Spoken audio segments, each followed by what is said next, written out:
Into our noisy, kid-filled kitchen. We're gonna make some fermented pickles today.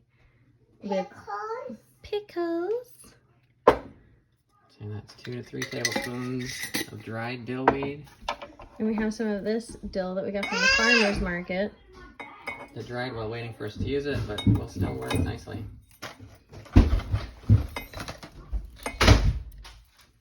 And then what next? Garlic?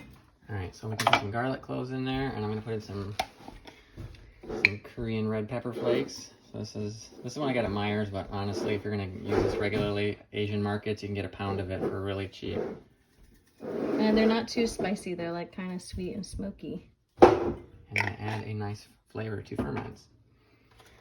And then I'm just kind of going along with what I found works well in dilly beans, so I'm adding some celery seed.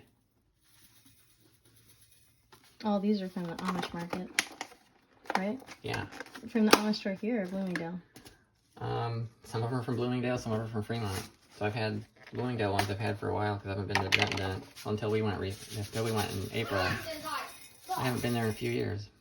But like, and some mustard seed. I use these in like every time I do dilly beans, and I've made a lot of dilly beans, and I'm still in the same container that I bought probably 5 years ago.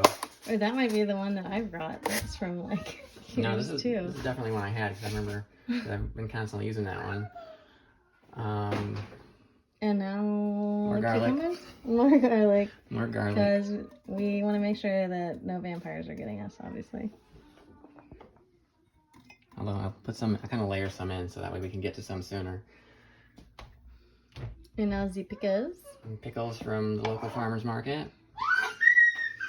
Some of them are keeping whole, the smaller ones, but then some of the bigger ones we are cutting into quarters. Doop, doop, doop.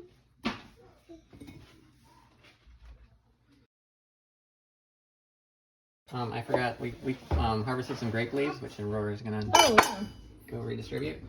Uh-oh, now they're going onto the ground. I forgot to put them in the first batch. I'll remember to put some in this batch, so I guess we can leave them out of that one, just compare. Like, I'm curious, how do grape leaves, what sort of difference Oh, thank you, Aurora. do grape leaves make? And we're putting them in because they have tannins in them that keep them crunchy, right? Yeah, it helps keep them from getting mushy. Nobody wants a mushy pickle. And since we're doing this is going to be a ferment, I've also like put kombucha in because the tannins in the black tea or in the tea leaves also are said to also help. Cucumbers are delicious. Yes, they are. Okay. Go with what feels right.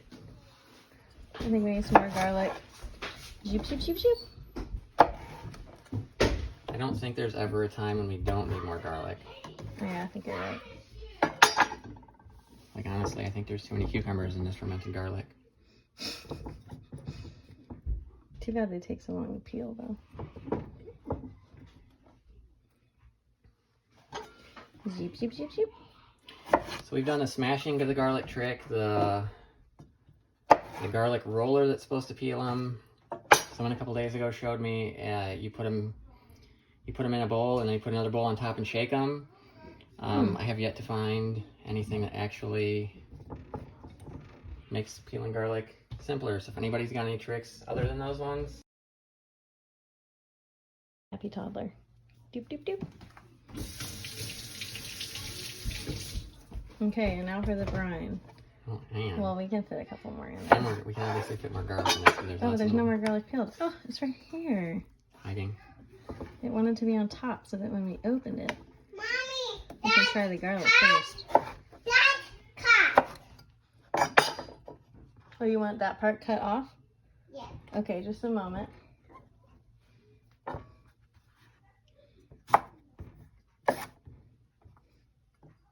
Here you are. You're very welcome. Did you put the leaves in already? I put 2 leaves, but I feel like I can fit another little one. As long as we can get What if we kind of like took a big one, like sometimes I'll do use when it I as do a sauerkraut, yeah, and use it as a cap. Yeah, I've been trying to wedge oftentimes for the dilly beans, they want to float up. So I've made these like plastic, these plastic discs that I put in, hold it down. It like just kind of like wedges up underneath here.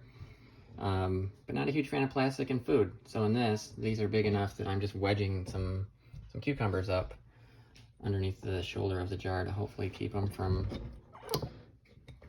down underneath. All right, if you want to put that leaf in. I think this is big enough. Let's see.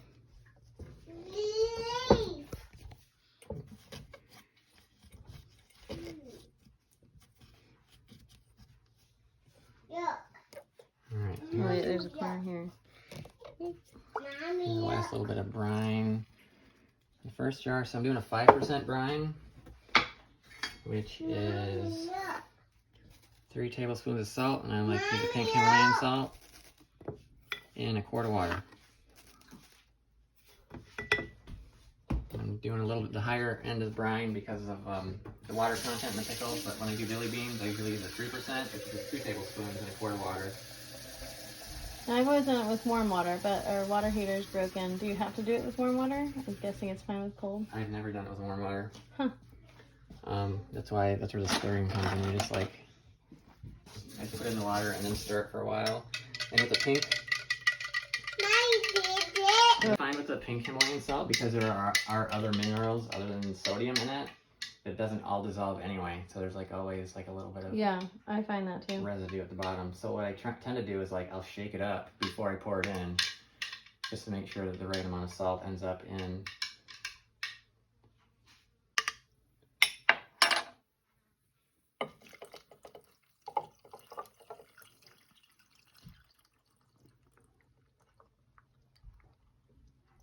Beautiful. The leaf is trying to float. All right, and I like to Get the bubbles out.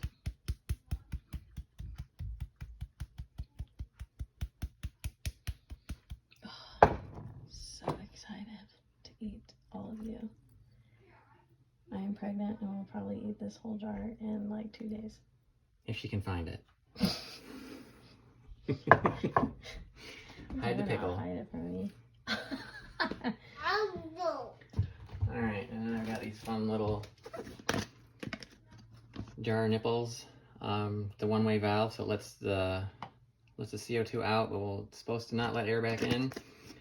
But I've known people that just use the regular mason jar lids and just don't put them on, like, you just don't tighten it all the way, just so the gases can escape and your jar doesn't explode.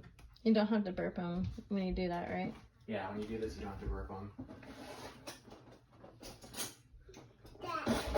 And so you just put the nipple on, and then the rim goes on. And then as this bubbles, it'll go boop and out the nipple. And the dilly beans go for 2 weeks. Almost the same exact ingredients, but beans instead of cucumbers. And those go for 2 weeks fermented on the counter. And then in the fridge, but these are only a couple of days and then in the fridge. Yeah, I've got to double check. We will see if this will be my first successful time fermenting pickles. The other times I ended up kind of mushy because I went longer than I thought. So still got to look it up. We'll let y'all know in a post how long this actually needs to take.